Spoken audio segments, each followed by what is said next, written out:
Hi, everyone. I'm Pip from Seymour Digital Media. You're listening to KnowHow Marketing Lab podcast. This podcast brings together different experts in marketing from our Facebook group, Cyberpunk Geeks Marketing Mixer. Each week we get on here and we talk about something search marketing like Google Ads or SEO, social media marketing from Facebook to TikTok, or website marketing. If you're a marketer or aspiring marketer, a business owner or entrepreneur, this podcast is for you.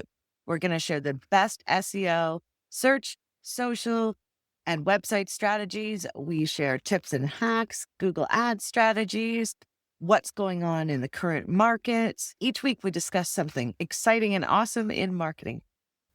Hello there. We are live. It looks like everything is going. It's that time of the week. It's time for Geek Speak. And today we are going to be talking about kind of web security and 2025. And we're going to go over, there's some things that are evergreen and other stuff that can be new. That's always, because the web's always growing and expanding. And it's also super important, more than ever. I just saw today, our social security numbers for Canada just got hacked, a bunch of them. So I have to find out. Yeah, I read that as well. Yeah. Well, I think it was specifically people at Revenue Canada's social security numbers. Yeah, but I just mean that hacks are still happening all the time. Yeah, And like your data is you got to make sure you do a good audit and make sure that you're on top of it. And so I think it may not be the most glamorous thing, but it definitely saves your bacon in the long run. True. Yes, and I am just going to quickly share this into the group. And then when we're doing that, so I guess there's a couple different aspects that we wanted to cover when we were doing prep for this, is that we've got the aspect of just general security. Having some sort of password management tool is always really important.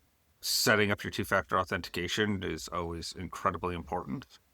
While it's not the best, even just basic SMS, there's obviously some issues with it. Like, it's not perfect. People can fake your phone number and grab your text that way. At that point, if someone's that sophisticated coming after you, you're probably going to have a vulnerability somewhere else as well. But the more you could do to annoy someone that's trying to just do a general sweep to use your password from your website, or you got busted on I got owned and they get your information somewhere else, but at least like you're making it more difficult than someone who hasn't done that, and then they're an easier mark for that part. So every little bit stacks together to help prop things up. And I think where are we starting? Is there any specific place we want to start at?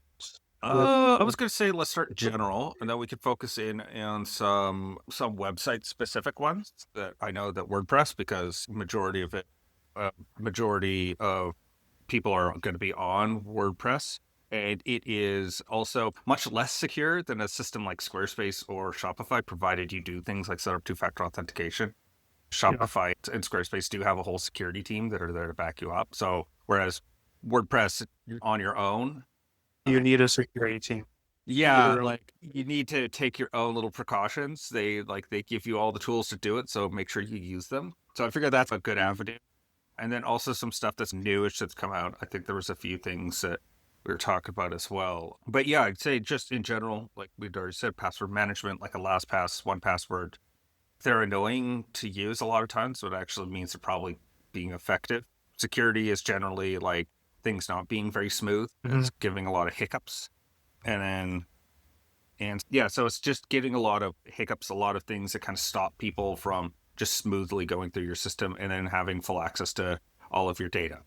Another big one with that as well is just like making sure that you review your websites as well, because there are websites that do track if your password's been leaked, and then updating the passwords on those websites as well. That's definitely really good. Google's password manager actually scans it for you. So it'll be like, hey, these passwords have been compromised because we found them on these websites. And they do a good job at letting me know, hey, you should really update this. And doing an audit every 3 to 6 months isn't the worst idea. I know it's easier said than done, because we've all got pretty busy lives, but making sure to just, when you do get a notification, that you do take it seriously and update things, change passwords, add two-factor.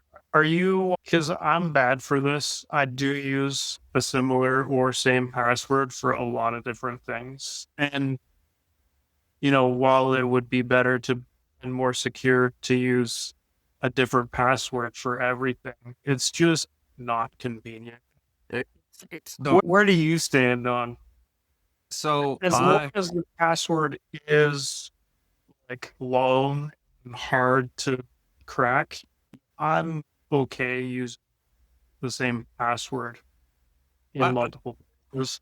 Yeah, I basically have a password that's turns out it's like a variant so it's like I can modify it for each platform. So it's easy enough as a sentence to remember, but it's nice and long, has capitalizations, has numbers, has letters, has all like special characters, all that good stuff. And there's like variants, so it's easy. So it's not like someone could just take it and then brute force that through every other system. You would actually you would need to have read how the sentence is structured. So it's nice and long. It's a long password. So you'd actually have to go read the thing and then make a script that adapts to that, which those extra steps are already like, that is just not how someone that's hacking into a system. They're looking to just copy paste. I guess also one thing to clarify as well, that there's different types of people that are going to come after you. More likely than not, in 2025, you're going to get done in by social engineering than you are some sort of brute force hack, unless you've done something like really stupid and really gone out of your way to make yourself vulnerable. Most of the modern security systems are actually fairly good against guys that are just doing phishing, right? Guys that are trying to hit 100,000 websites to try and get that 2% or they can get in, versus someone who's doing something targeted and they're trying to get in to a system, like breaking into Blizzard. There's like a whole, and most of the stuff of breaking into Blizzard isn't through like cracking their password. It's by having someone reveal something like through social engineering. And so that's just to keep people in mind that part.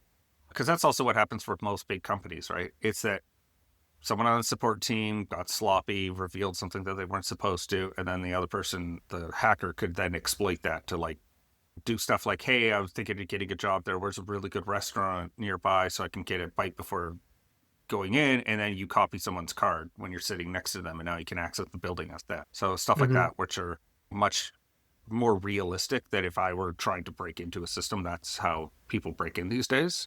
Yeah, so that's just as it pertains to passwords as well. I've noticed a lot more services that I use do the like web auth type of a thing, where it's not the process where you try to log in and it's two-factor, where they send you an email or a text with a code and then you have to fill in the code. It's a code that you set up typically with your phone or another device, that when you go to log in, it'll ask for that auth code. Then you use your device. It generates the auth code for you. You fill in that code and then it lets you in. So I'm seeing a lot more things moving to that process. Yeah, they're incredibly secure. That like app-based authentication. Google Authenticator is the one that at Shopify, I had to use it there. And I've just been using it personally ever since. So my LastPass is tied to it. It's way more secure than just doing a SMS. Yeah. Just, you can't spoof it. There's just a bunch of security stuff that's involved. That, yeah, I guess I should have mentioned that as well. But yeah, it's definitely, if you want to be like super secure and you're almost like nearly guaranteed that you're going to be secure, having Google Authenticator. There's a bunch of different apps, but that's the one I use. Really good. Yeah, if you're on Google Authenticator is the one that's typically used on an Android device, and I don't have an iPhone, but there is one, can't remember what it's called, that is on the iPhone as well. That does the exact same. So depending on which platform you're on, there is an Authenticator app you can do this with. Yeah, and also one thing to just speak to that. This is also the type of situation you do not want to go with a fresh young upstart app company that's doing this. Go with someone big and boring and takes their own security really well, and they're not going to be like, oh, it turns out, yeah, we sold all your information. Because there's just been so many of these leaks. So just don't go with upstarts when it comes to anything with password management. That should be obvious for this particular type of subject, but that's why I like going with Google, is because Google has already got incentives for doing certain security measures that are not going to go anywhere, and they're a big enough company that if they did start doing these breaches, that they would probably get held to account by regulators for that. Whereas like some fly-by-night operation, they're already gone, and all your information's been sold. So as it pertains maybe to hosting related things, is there anything top of mind you have to consider when thinking about security when it comes to your actual hosting? Yeah, actually, I was going to do as a little lead in from the security from that one to the domains. I wanted to talk about phishing emails because they're still happening all the time. So best way to figure out if a phishing email, if it looks like it should be from Shopify or whatever, just read the email address because Shopify owns every variant of Shopify.com. So they're very protective of making sure that you're not receiving a random email. It's the same with Google, same with any other company. If the email says something weird, Susie Consulting at Gmail, and they're trying to say that they're like an official Google representative, do not trust that email. I can't think of a way to really spoof an email like the domain, just the way the routing works, that you would actually have to own the domain. So that the most you could do is make the email look like it's from someone that you want them to give the password information to. Yeah. The two things I look at first and foremost is who the actual email was from, because that will definitely indicate whether it's from a legit source, or even rolling over any links that are within the email, because it'll give you a preview or it'll show you where it's going to go. And if it is anything weird or not to the actual place that it's supposed to be going to, it's also a dead giveaway for. Yeah, but don't click the links. I cannot stress enough. Do not actually click the links. Do not actually go to those places. There are viruses that you don't need to download anything these days, and they will like just enter your computer by just clicking the link. That's all they need you to do, is to just go to the page, and it will automatically download the JavaScript or whatever the binary that they're going to run to take over your computer. So do not click the link. Sorry, I was just like, sometimes I need to be like very explicit of make sure you don't do these things. Otherwise, you're not going to have a fun time. But generally though, I think when it comes to like domains and like your own hosting and your own domains and stuff like that, generally, again, bigger hosting companies are generally, I find it's such a commodity these days to get like WordPress hosting that like they're all the same. And it really is, go for a big company. They'll have enough flexibility and enough like storage space to like actually fight if they get hit with the DDoS attack. If they get hit, like they just are going to have more capacity to deal with funky stuff that the internet's going to throw at them. And so there's that's definitely one big consideration. I know that you and I talked about Cloudflare and how they have a pretty generous free tier for getting people started. They do, yeah. And so even if you're a smaller website and it's just to protect you against a lorem ipsum, or sorry, I just blended two of them, a DDoS or a slow lorem. Which, do you know what a slow lorem is? Not sure. It's the opposite of a DDoS attack. Instead of like multiple people overwhelming your server, it's one that breaks it down so that it's 10 kilometers, 10 kilobits in the message. So it just keeps the channel open, so you can't open a new channel to like communicate. Right. So it's like the opposite of it, where you just slow it right down. And so that's where like a CDN, which is a content delivery network, meaning that your website's spread out across the internet, as long as that's active, then it can open up new channels. And so that also prevents against a slow lorem attack. Yeah. I highly recommend Cloudflare for everybody. If you're running a website, just set it up through Cloudflare. And I know there's ways to do it through like CNAMEs, and so you're actually not pointing your domain DNS to Cloudflare, but you can have someone help you set it up properly where Cloudflare is your actual name server, and all traffic goes there first to point back wherever you actually host, because that's the preferable way, the way that you'll be able to take advantage of any and all the features that you have available with whatever tier you're in for Cloudflare. Yeah, exactly. Even they're pretty good these days of actually having, how would I describe it? Like the automated, like I had just recently set someone up with it, and they were doing, what was it? They were on GoDaddy, and GoDaddy, they automated the whole name server setup. They just went and just swapped everything out for you, and it was relatively painless. Not that I couldn't do it; it was just made it easier for me if they were just going to handle it, and I didn't have to think about it for. They 5 do a minutes. pretty good job. I did one recently that didn't actually grab all of the records properly, but if you have a fairly simple setup, it should definitely capture everything. But recommended to go through your current DNS entries and the one it pulls in just to make sure everything that you need is there for sure. Yeah, for sure. And yeah, it's still double check, especially if you're moving anything over with domains and stuff like that. I would say also that's another one that just came to mind that I just had recently. Audit your DNS records every year or so. Because I had one client that had it for about 10 years or so.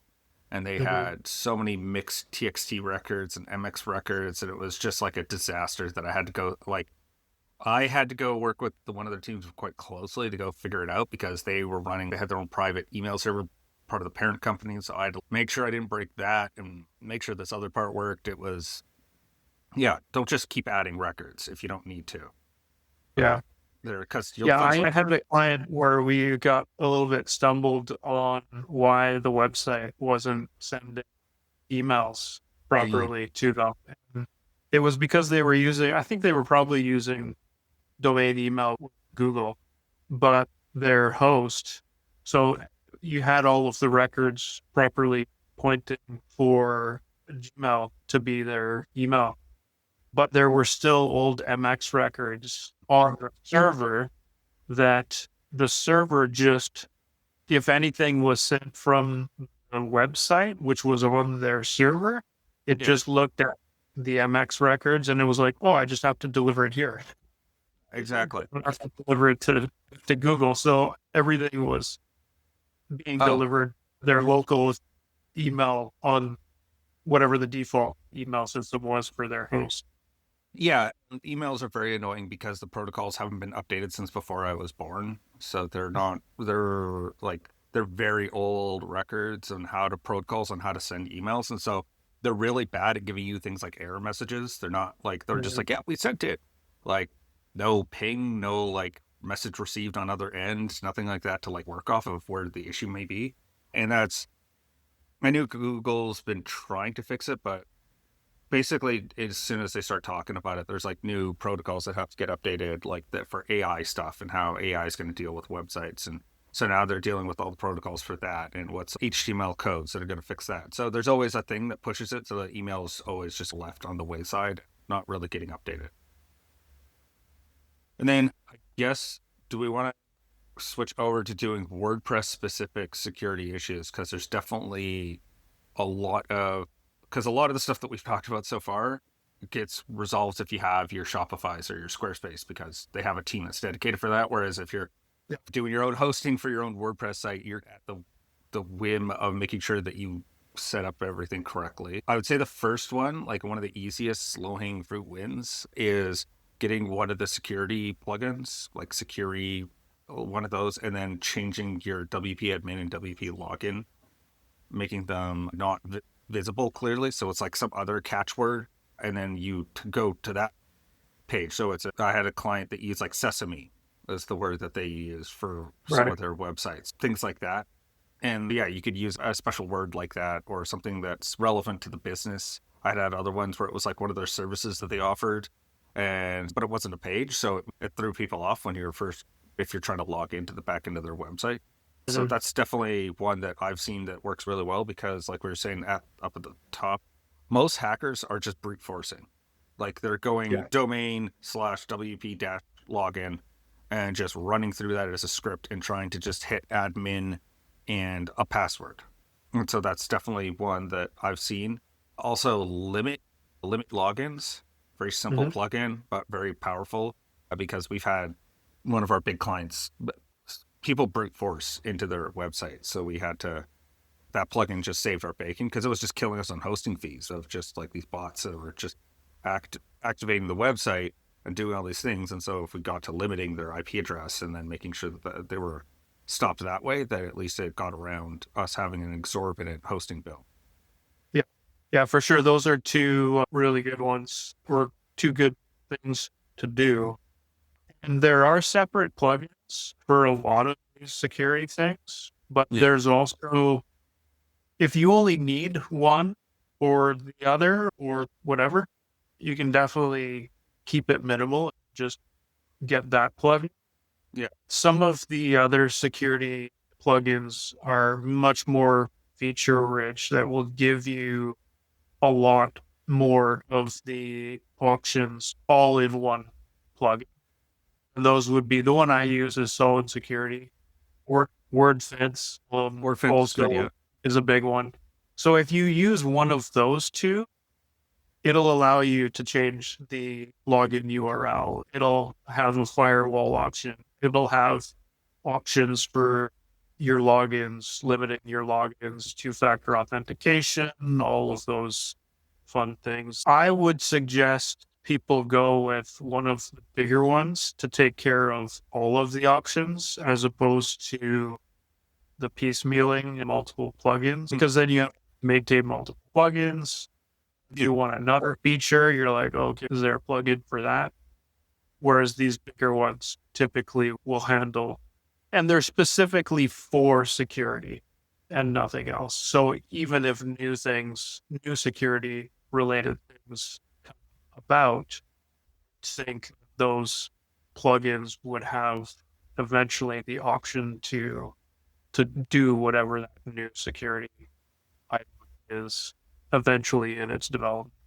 Yeah. No, that makes sense. Yeah, definitely consolidating plugins. It's definitely a big one. Yeah, I forgot about Wordfence, but yeah, that's definitely quite a robust one that I've used on multiple sites. And there's more, but I think for me, the most popular ones are Solid Security and Wordfence. Yeah, definitely. Yeah, again, you want to have a plugin that has like a reputation for other people have used it and like it and that kind of stuff as well. Again, most of the time when it comes to anything with your website, you want to keep it relatively boring and do things that are solid, tested, and well-reviewed versus doing the new exciting thing for that, because that's not really, the security is better to be boring. That's my advice.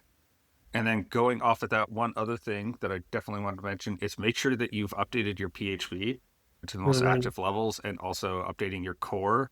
I don't know if you saw the news, but not updating your PHP got 4chan hacked.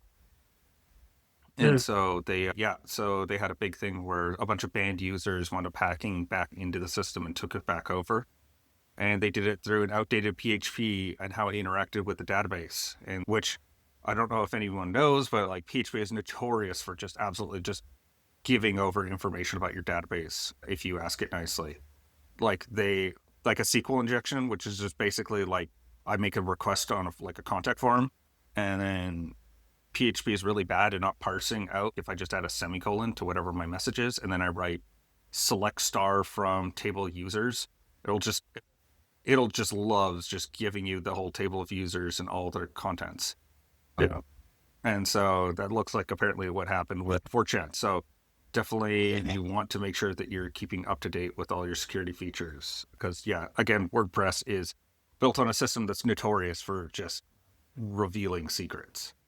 And for the most part, I think people sometimes get scared when they update their version of PHP, because it is like one of those touchy things. Like if there's something on your site that doesn't work with the new version, your whole site craps out. Like it's not a partial kind of thing usually.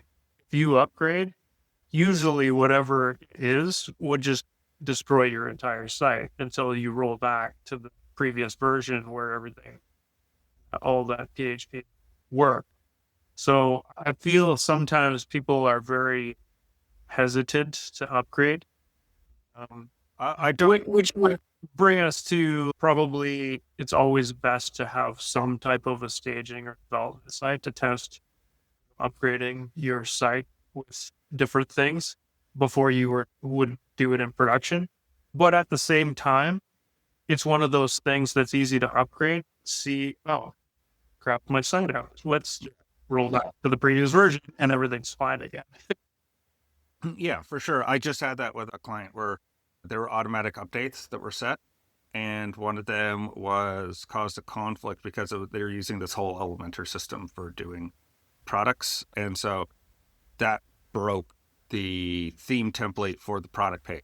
So there was a template where it would have like a bunch of dynamically inserted image and title and all that stuff, and basically just broke that. And took myself and the flywheel guy a good hour to figure out what had happened, and then we had to roll back to a week earlier, and so I had to redo a bunch of work. But yeah, it's definitely one that, yeah, keep that in mind as well. So automatic updates aren't always the solution because sometimes there might be a conflict, and it may not be like a breaking change, right? Where it's like 500s, your whole site, and then it's just dead.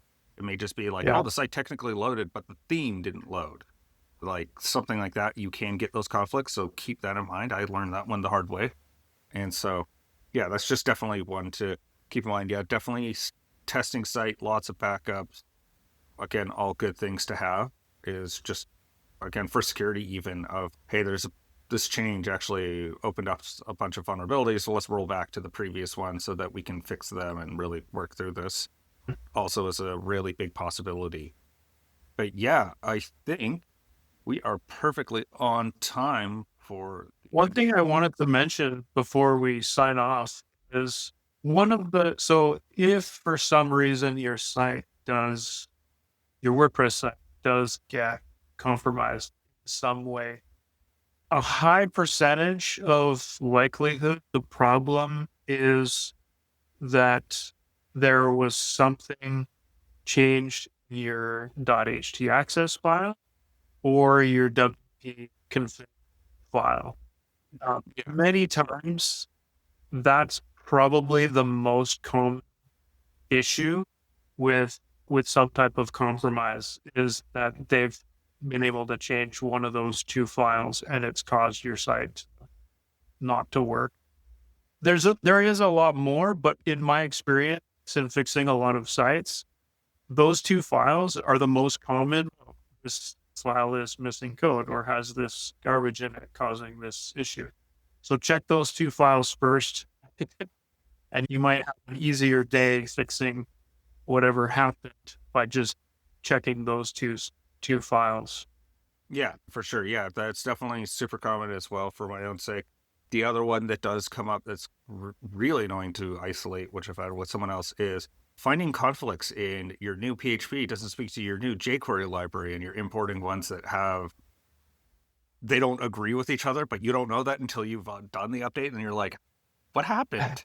And then you have to figure out that it was like, oh no, the jQuery wouldn't load. That broke like the whole site, which I unfortunately have had, and that was very annoying. I was not a happy camper with that. But yeah, I'd say that kind of covers all our bases for doing the WordPress or WordPress security and general web security. And then I guess for next week, it's going to be... Next week is our Marketing Plus this month in trends, tactics, and game changers. We've changed the topic, but it's the same format of just the wrap up of whatever's gone on in marketing in the past month. Yeah, sounds good. Perfect. Yeah, and of course, my name is Phelan. And I'm Greg. We'll see you next week. See you.